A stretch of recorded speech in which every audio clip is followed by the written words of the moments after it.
Hey everyone, Dave here, and this is a first video of 2021. I'll say Happy New Year. Let's see whether it will be. It's just another day to me, and we're still faced with the same world, with the same problems, and also the same opportunities. So here we go, first video of 2021.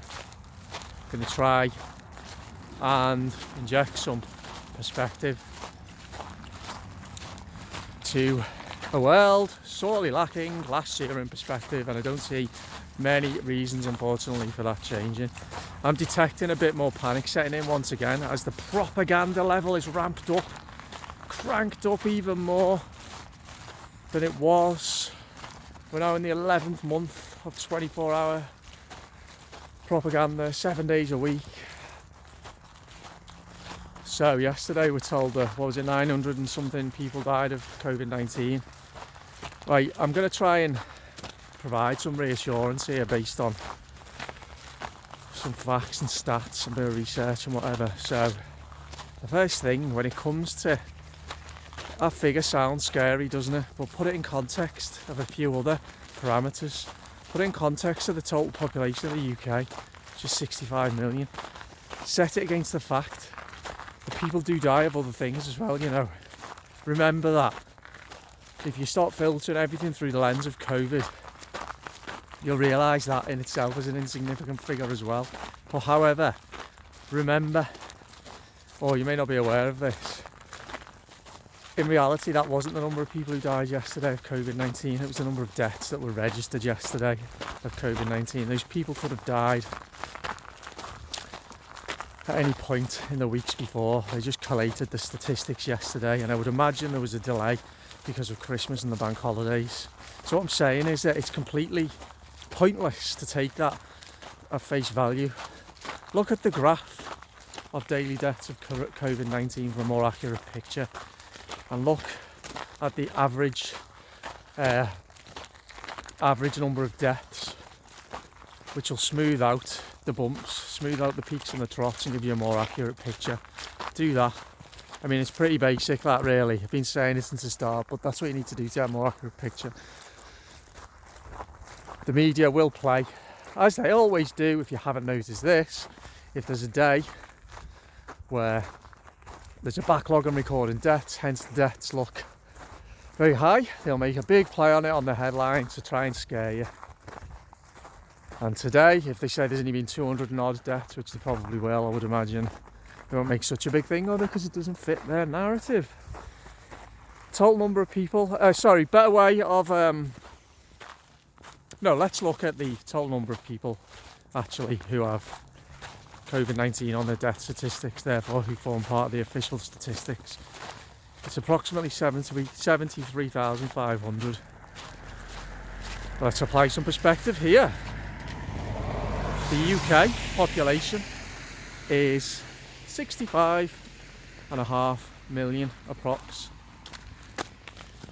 So the percentage of people, according to the official statistics, that have died not from COVID-19, with COVID-19, 0.11%. 0.11%. Average age of death, COVID-19, 82. Average age of life expectancy in the UK, 81. So the average age of people dying of coronavirus is higher than the average life expectancy in the UK. Now, surely you're aware of this, but I know that a lot of people aren't aware of this.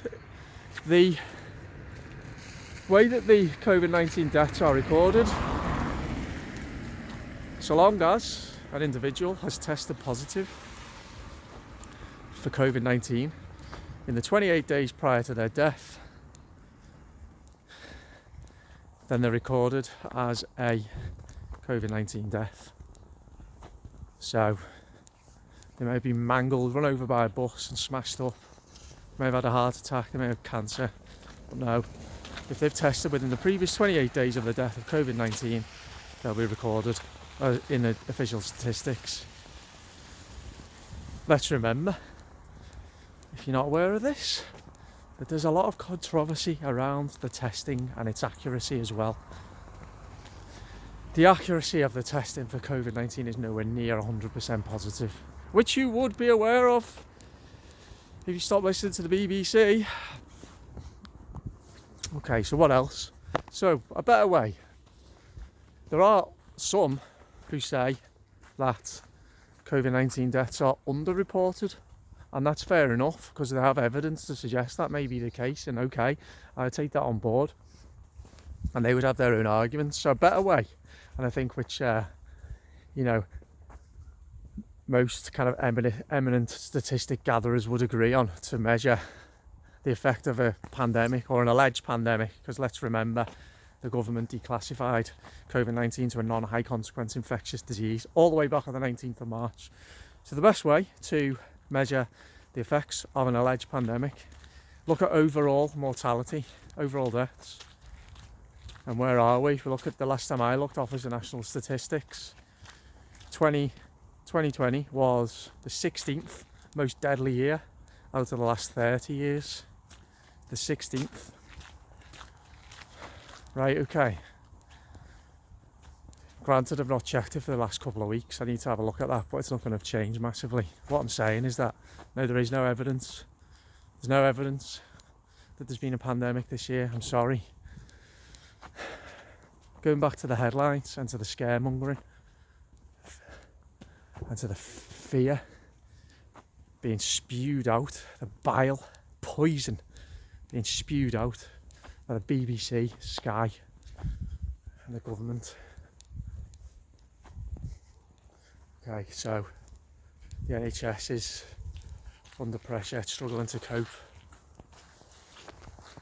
I saw an article they promoted on their website by an A&E consultant saying that people who don't wear masks have blood on their hands.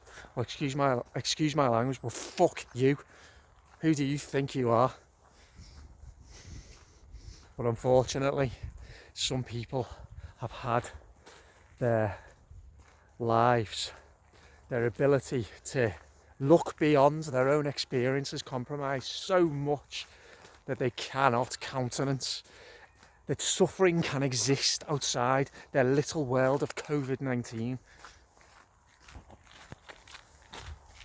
I'm not going to go into all the heartbreaking scenarios that are currently playing out across society, because I've done it all before. But yeah, so okay, they've stepped up the propaganda. So as well as that scary death figure yesterday, record number of cases. Every day since Christmas Day there's been a record number of cases. Wow! I wonder why that is. Wow! Think, people, why that may be.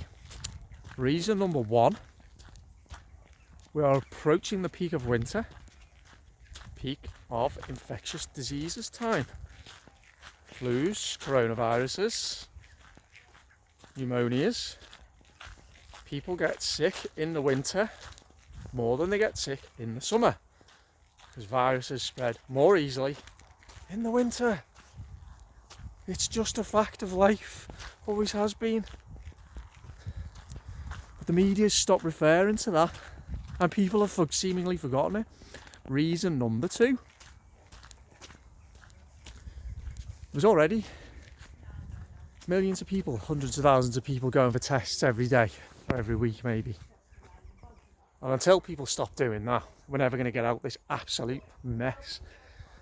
But, okay, I wonder why there's a record number of cases in and around and after Christmas. Could it be something to do with the fact? Could it be something to do with the fact that people were fighting each other to go and get tested before Christmas and after Christmas, so that they could go and see their in-laws, go and see their families?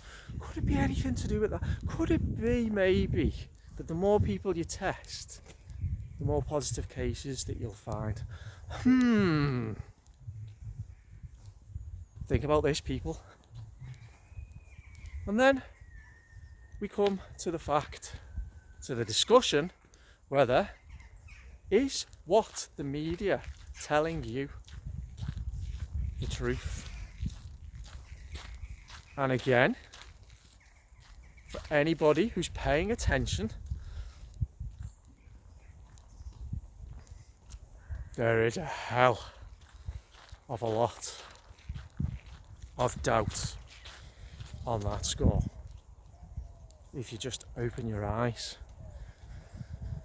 But here's the best way to explain it, I would say. Okay, so there's a pandemic in our country and in our world, right? Okay, we've been fed a diet of coronavirus for 11 months, non-stop. It's everywhere. If you don't know you're being brainwashed, then you're being brainwashed. It never stops. It never ever stops. It is everywhere all the time. Right, okay. So that's telling us that we've got a pandemic. Okay. So even if there isn't one, which I don't think there is, we're being told there's one. Alright, yeah, okay. Now, take into account what I've just said and those figures I've given you. And compare that to what the media is trying to do and the government's trying to do, and the way that they are using it as an excuse to control you. But compare it to your own experience. Are you seeing a pandemic? Are you seeing a deadly disease? Are you seeing evidence of it? Are you seeing people dropping like flies? Are you seeing friends, family and neighbours getting ill? Are you seeing it? Like, honestly, are you? Because if there was a pandemic, that's what would be happening, regardless of the attempts to try to stop it. As futile and ridiculous as the strategy is. Oh, let's do something, it doesn't work, let's do it again, it's still not working, let's do it again, still not working, do it again, it's still not working, do it again. Right, okay. Are you seeing evidence of a pandemic? Be honest, are you? Because I'm not. Right, okay. Let me know what you think, please. Alternative angles that are driven by optimism and hope, even though I'm angry. And balance and perspective. I ain't participating in this rancid, evil lie at all. So watch this video and let me know what you think. Alright, please subscribe. Right, when I come back, my next video is going to be a more positive one. But I have to let the anger out every now and again. But I'll always try and do it in a way that offers some value. Alright, I'll speak to you soon. Bye bye.